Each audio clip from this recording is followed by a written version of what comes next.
നിർമ്മാണം നടത്തിക്കൊണ്ടിരിക്കുന്ന ഒളിരിക്കര അമ്പാടിക്കുളത്തിന്റെ സംരക്ഷണ ഭിത്തി കുളത്തിലേക്ക് തകർന്നു വീണു. അമൃത് പദ്ധതിയിൽ ഉൾപ്പെടുത്തി 34 ലക്ഷം രൂപ വകയിരുത്തി നിർമ്മാണം നടത്തിക്കൊണ്ടിരിക്കുകയായിരുന്നു. തിങ്കളാഴ്ച രാത്രിയിൽ ഉണ്ടായ മഴയിലാണ് കുളത്തിന്റെ 8 മീറ്ററോളം വരുന്ന ഭിത്തി ഇടിഞ്ഞത്. താഴ്ന്ന പ്രദേശമായ ഇവിടെ കുളത്തിലേക്ക് അഴുക്ക് വെള്ളം പടരാതിരിക്കാൻ വിവിധ ഭാഗങ്ങളിലുണ്ടായിരുന്ന വിടവുകളിൽ മണ്ണിട്ടുറപ്പിച്ചിരുന്നു. ഇതിൽ വെള്ളമിറങ്ങിയാണ് ഭിത്തി ഇടിഞ്ഞു വീണത്.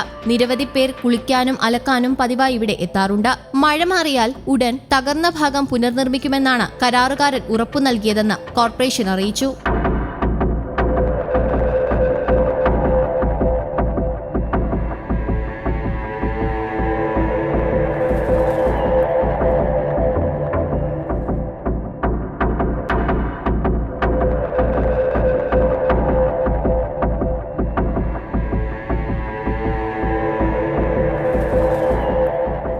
News desk, Kerala Kaumudi.